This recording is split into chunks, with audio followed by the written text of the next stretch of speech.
Hello दोस्तों, नमस्कार। स्वागत है आप सभी का एजुकेशन मंत्रा में।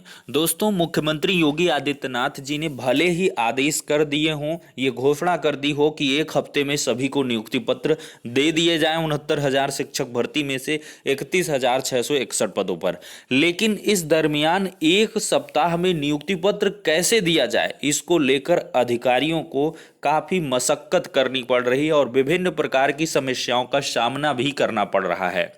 31,000 पदों पर जल्द भर्ती प्रक्रिया संपन्न करने में बहुत सारी अड़चनें सामने आ रही हैं, जिसके बारे में हम चर्चा करने वाले हैं। कौन सी वो दिक्कतें हैं जो आएंगी, और साथ ही साथ अधिकारियों में मंथन लगातार जारी है। कल की डेट में भी बहुत सारे बिंदुओं पर चर्चा हुई थी, लेकिन कंक्लूडिव तरीके से अगर देखा जाए तो कुछ भी क्लियर नहीं हो पाया है।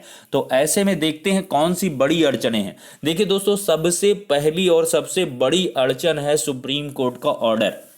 देखिए, सुप्रीम कोर्ट का ऑर्डर जब तक नहीं आ जाता है तब तक इसका स्पष्टीकरण ही नहीं है कि किस क्वालिफाइंग मार्क्स पर भर्ती प्रक्रिया को संपन्न किया जाए। हालांकि शासन स्तर पर यह निर्देश पहले से दिए जा चुके हैं कि 60-65 क्वालिफाइंग मार्क्स पर आपको भर्ती प्रक्रिया कंप्लीट करनी है, लेकिन बाय द वे अगर कोई इससे इतर डिसीजन आता है सुप्रीम कोर्ट से, क्योंकि सुप्रीम कोर्ट ने एंट्रिम ऑर्डर ग्रांट किया था कि आप 69,000 पदों में से 37,339 पदों को छोड़ करके आप बाकी बचे पदों पर भर्ती प्रक्रिया कर सकते हैं, लेकिन क्वालिफाइंग मार्क्स 60-65 के आधार पर कर सकते हैं। लेकिन एक ये भी बात है कि एक भर्ती प्रक्रिया में दो प्रकार के क्वालिफाइंग मार्क्स कैसे हो सकते हैं कि एक आप जो धड़ है उसको 60-65 पर करें, दूसरे को 40-45 पर करें।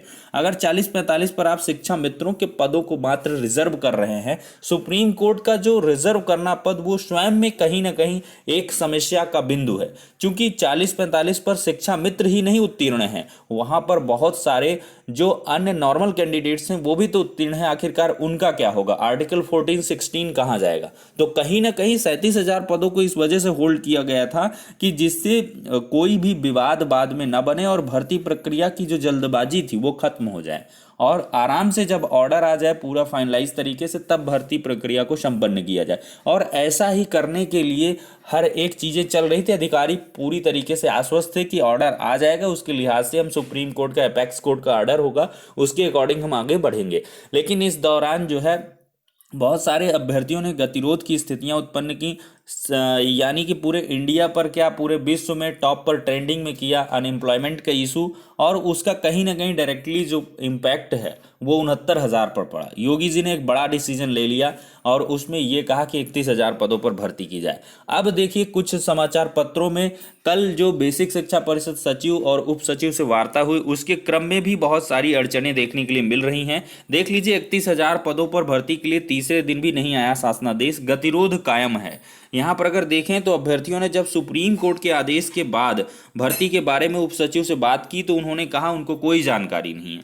शासन से अभी तक इस बारे में कोई शासनादेश जारी नहीं हुआ। भर्ती को लेकर उन्होंने बताया कि अलग से शासनादेश जारी होगा। देखिए, यहां पर उप सचिव जी कह रहे हैं कि भर्ती के लिए अलग से शासनादेश जारी होगा। अगर नियमों की बात करेंगे तो आप अलग से शासनादेश आपको जारी करना पड़ेगा 31,000 पदों पर। ऐसा नहीं है कि सीधे से उठा के आप कर देंगे। मंत्री जी, जो बेसिक शिक्षा मंत्री जी कह रहे हैं वो कहीं ना कहीं सही नहीं है, क्योंकि इसके लिए अलग से एक शासनादेश आएगा, उसके लिए नीति नियम कायदे कानून आपको फिर से इंप्लीमेंट करेंगे, लागू करने पड़ेंगे, कहीं ना कहीं चॉइस भी फिल करवानी पड़ेगी। अदरवाइज किसी का अगर डिस्ट्रिक्ट इधर का उधर होता है, पहले ही दिन के वीडियो में मैंने बताया था, अवश्य वो कोर्ट की शरण में जाएगा कि जब जो है यही विवाद चल रहा है 68,500 शिक्षक भर्ती में 41,556 पर आपने नियुक्ति कर दी और फिर इसके बाद 67 जो बाद के चयनित रहे उनको आपने उनका होम डिस्ट्रिक्ट अलॉट किया, पहले वालों को दूर दूर के डिस्ट्रिक्ट, फिर इसके बाद तीसरी चौथी पांचवी जो सूची आती गई उनको होम डिस्ट्रिक्ट, और उसके बाद जो पहली सूची में बेचारा रहा उसको बाहर का दूर का जिला मिला, वो एक विवाद का विषय रहा। ठीक इस प्रकार इसमें भी होगा। अगर 31,000 पर अपॉइंटमेंट हो जाएगी तो जो बाद वाले होंगे वो होम डिस्ट्रिक्ट पा जाएंगे, पहले वाले आपको दूर दूर का जिला अलॉट हो जाएगा। तो ये सारी की सारी अड़चने हैं। लेकिन यहाँ पर एक चीज ये करी जा रही थी, जो मतलब मंत्री जी कह रहे हैं कि पूरी वही सूची से उठा करके अलॉटमेंट किया जाएगा, तो इसमें उतनी अलॉटमेंट वाले इशू नहीं आएगा, इसमें जो जिसका अलॉटमेंट है वही मिलेगा। लेकिन फिर भी इसको लोग चैलेंज करने पहुंच जाएंगे कि 31,000 पदों के हिसाब से अलॉटमेंट होना चाहिए था, आपने 69,000 के हिसाब से कैसे अलॉटमेंट कर दिया। वो भी कहीं ना कहीं जब 31,000 पदों पर भर्ती है तो आप 67,000 वाला अलॉटमेंट यहाँ पर लागू नहीं कर पाएंगे। अब देखिए यहाँ पर आगे बताया जा रहा है कि अभ्यर्थियों ने उप सचिव से राष्ट्रीय पिछड़ा वर्ग आयोग से 69,000 शिक्षक भर्ती के बारे में लगी रोक के बारे में सवाल उठाने पर उन्होंने कहा कि यह संवेदनशील मामला है। देख सकते हैं उप सचिव साहब कह रहे हैं यह संवेदनशील मामला है, इस संबंध में आयोग में पक्ष रखा जाएगा। अवश्य ही पक्ष रखना चाहिए, अदरवाइज उनके द्वारा 31,000 की अगर सूची जारी होगी तो फिर से रोक लगा दी जाएगी। देखिए उप सचिव से मुलाकात करने वालों में अमरेंद्र सिंह एवं शोभित कई अन्य चयनित अभ्यर्थी शामिल रहे। और यहाँ पर बात करें तो 69,000 शिक्षक भर्ती में 31,000 पदों को भरने के लिए मेरिट तैयार करने से पहले शिक्षा परिषद को आवेदन में गड़बड़ी करने वाले की गलतियां सुधारनी होगी।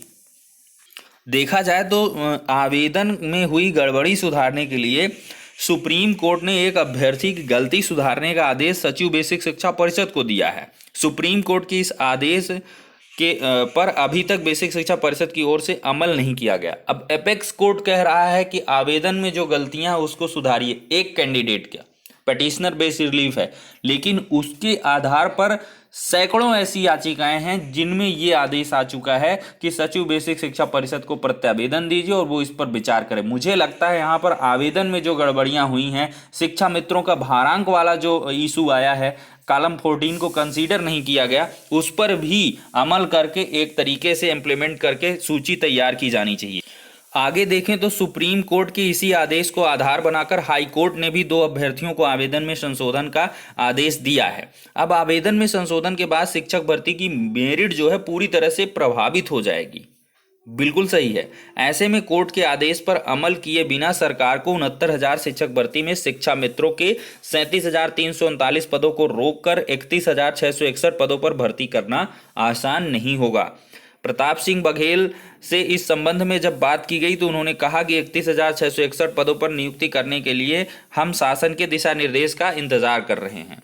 तो कुल मिलाकर दोस्तों ये बहुत सारी अड़चनें हैं। शिक्षा मित्र भी कम से कम 250-300 की तादाद में हैं जिनके कॉलम 14 को कंसीडर नहीं किया गया। 25 अंक का उनको जो 25 गुणांक है उसका वेटेज नहीं मिला है, जिसकी वजह से उनका अलॉटमेंट बुरी तरह के प्रभावित हुआ है। दूर का जिला मिला है, किसी का तो चयन भी नहीं हुआ है।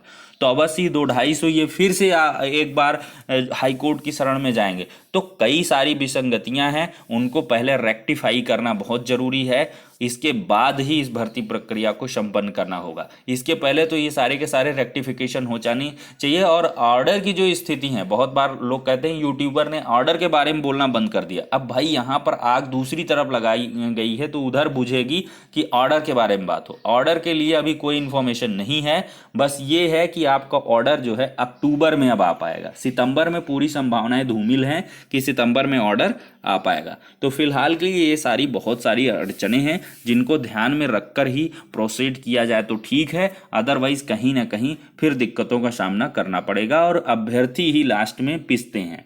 तो ये एक बड़ा बिंदु है। तो चलिए दोस्तों, ये सारी की सारी समस्याएं थी जिनके बारे में आप सभी को अवगत करवा दिया गया है। अब नेक्स्ट वीडियो मिलते हैं, तब तक के लिए शुक्रिया, धन्यवाद।